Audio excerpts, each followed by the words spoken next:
seluruh pemerintah Kota Banda Aceh sebagai penerima manfaat dan bersama dengan masyarakat ataupun pelajar mereka yang menerima manfaat dari makan siang gratis.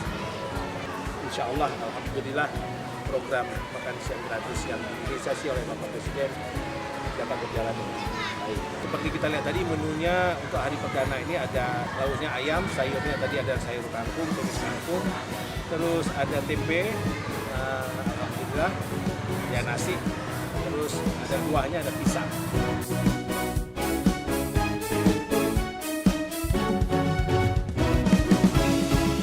Dari kemarin saya sudah berkunjung ke salah satu dapur yang mempersiapkan untuk makan siang gratis ini, dan dari mereka menyampaikan sudah siap, dan hari ini terbukti sebelum pukul 8 semua makanan yang sudah dipersiapkan di sana sudah nyampe di sini sebelum pukul 8, dan alhamdulillah pukul 10 tadi sama-sama kita saksikan isi menunya sesuai dengan apa yang disampaikan di sana, dan alhamdulillah anak-anak suka, dan pemerintah daerah dan masyarakat sebagai penerima manfaat atas program Pak Presiden tentu kita senang, berbangga, mengucapkan terima kasih kepada Pak Presiden dan seluruh jajarannya yang telah memperhatikan masyarakat Kota Banda Aceh sampai dengan makan siang anak-anak.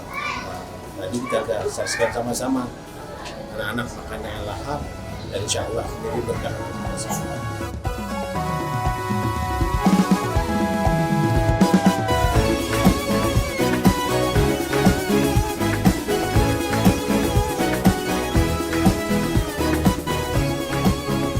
Coba makan serentak ini dilakukan di seluruh Indonesia sebagai program andalannya Bapak Presiden, Pak Prabowo. Kita seluruh Aceh mendukung, mensupport pelaksanaan makan bergizi ini sebagai salah satu upaya memperbaiki kualitas anak bangsa, memperbaiki gizi anak-anak sekolah supaya cukup gizi, badan sehat, rajin belajar, Indonesia kuat.